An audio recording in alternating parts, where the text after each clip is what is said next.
国のヨスにある石油化学工場で爆発事故が発生しましたが、幸い人命被害はなく、3時間で鎮火されたとのことです。ヨスの工業団地に入居するサムナム石油化学の工場で、6月22日20時27分頃、ボイラー室で爆発音が発生し、火災が起きたということです。この火災で石油など油類5トンが焼失し、被害額は4億ウォンにも上ると推算されています。消防や警察職員など380人とポンプ車7台を含む消防車25台が動員され、2時間半ほどで鎮火したということです。このあたりの数字は報道各社バラバラですね。工場側の発表によると、最近ボイラーのバーナーを交換し、その試運転を行う過程でオイルが漏れて火災が発生したのではないかとのことです。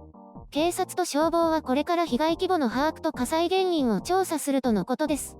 ヨス市はチョルラナムドの東南、朝鮮半島南の先端付近に位置している人口30万人弱の地方都市です。国内最大級の国家産業団地には石油化学工業を中心に多くの企業が入居していて、これが地方経済を支えています。この工業団地のおかげで地域内総生産、GRDP はチョルラナムド全体の3割近くを占めているようです。そんな化学工業団地におんぶに抱っこのヨス市ですが、この工業団地ではたびたび事故が発生しています。6月3日には団地内の生産設備新設工事をしていた作業員が転落し、作業当時、落下防止安全ロープを接続せずに作業をしていたとされています。昨年12月22日には火力発電所で火災が発生し、消防車16台が出動する騒ぎとなりました。この時は有塩炭を移動させるベルトコンベアで火災が発生したとのことで、人命被害はありませんでした。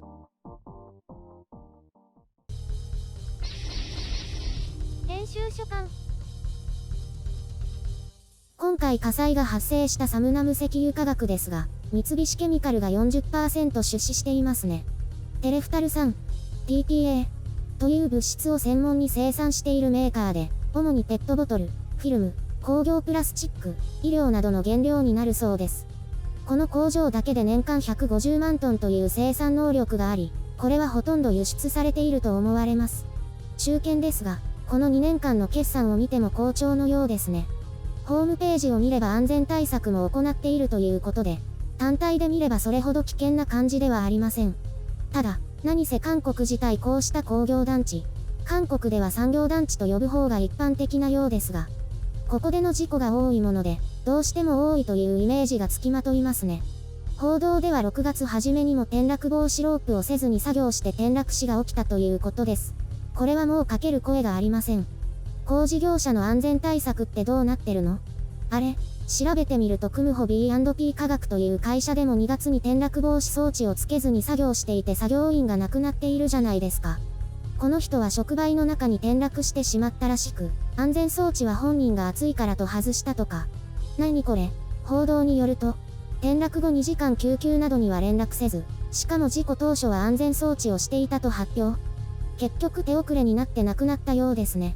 事故直後には20件の産業安全保護法違反で摘発。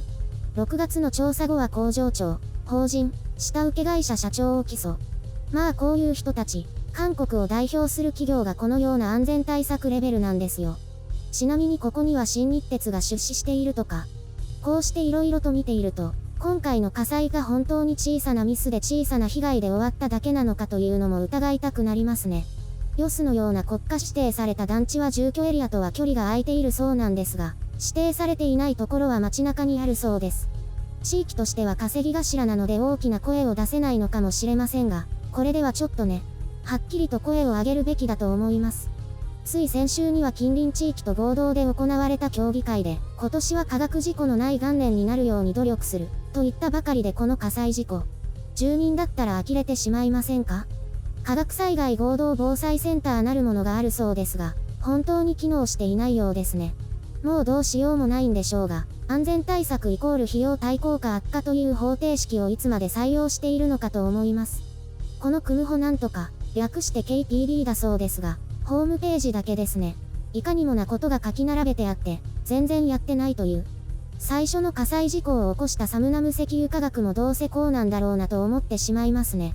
どちらも寡占状態で、経営状態も悪くないからおごっているのか何なのかわかりませんけど、もう少し本気で安全な優良企業を目指してほしいものですね。韓国政府も事故連発のパククネ政権時に色々と厳しくやるとか言って法整備をしましたけど、実際現場では守られなかったとか。そうは言っても、きっと何年もかけてほんの少しはまともになっているんだと思います。これでも、その当時の話では、大企業は守るようになって、安全表示とか色々徹底されてるそうなんですよ。ただそれが下請けの現場監督とか、さらにその下請けに行くと、結局のところ現場レベルでは何も変わらないということのようなのです。それが今も脈々と伝統のように受け継がれ、こうして事故を起こして世界から嘲笑されることになるんでしょうね。雇用統計のように、安全関連の統計も見える化して、どれだけ安全意識が不足しているか、改善していったかをわかるようにした方がいいんじゃないですか。それをやったら業界のイメージが悪化しますか？国のイメージが悪化しますか？それは順番が違うと思いますね。毎回事故が起こるたびに何かしらちょこっとやって形骸化を繰り返さないように、事故情報を公表して、国として取り組むべきだと思います。経営者も労働者も問題があるということは国の問題ですよ。本当にこの国は良くなろう、改善していこうという意識はないんでしょうかね。あくまで目先の利潤追求ですか？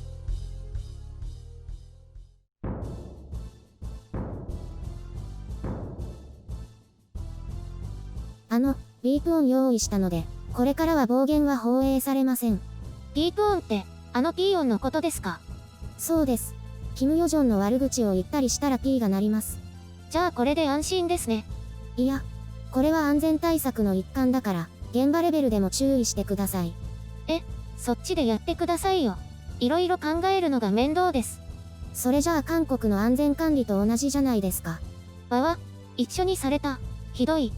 ということでね、あらゆるレベルでの対策が必要ということです。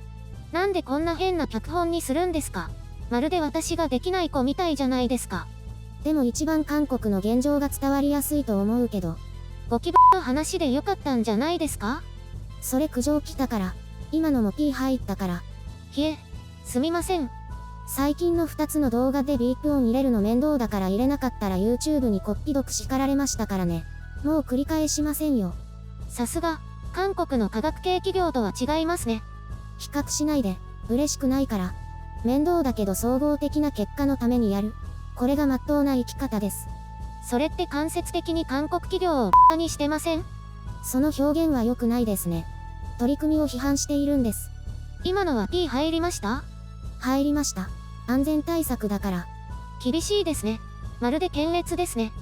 検閲じゃないから。ガイドライン遵守だってば。自由な発言は許可しますが、度を超えれば規制されます。矛盾してない？してません。そういえば某事務所から脱北者が出て、YouTube で会見を行うそうですね。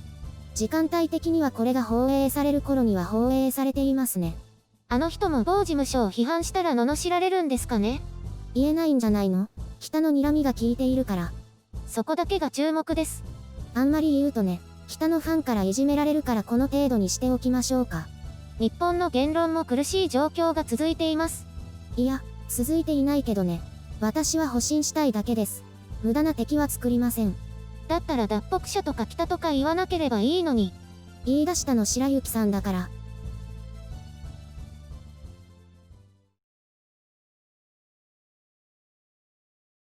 さっきの内容、このコーナー向きだったんじゃないですか？そうなんだけど、もう他に話すことないでしょ？安全対策について。基本的に私はあのコーナーで話せることないですけどね。だから暴走するの？ない知恵を絞るとああなるんです。危険ですね。わかっています。だから追い詰めないでね。追い詰めてないから。そういえば北のドラマが人気らしいですね。ああ、愛の不時着ね。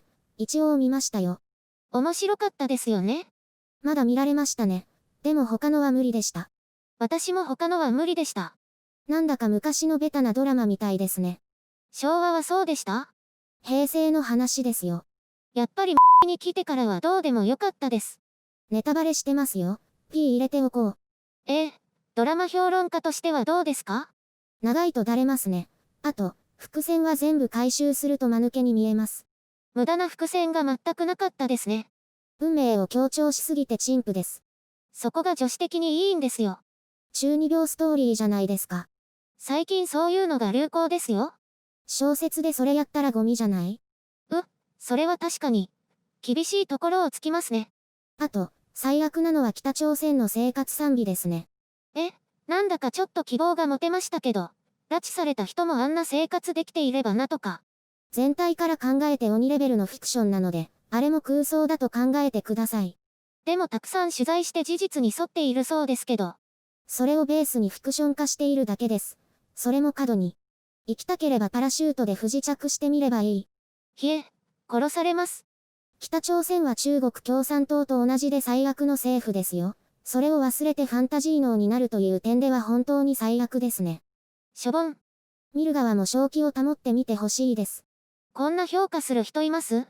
まあ、あくまで娯楽ということにすれば変わりますけど、題材が題材だけにね。厳しいですね。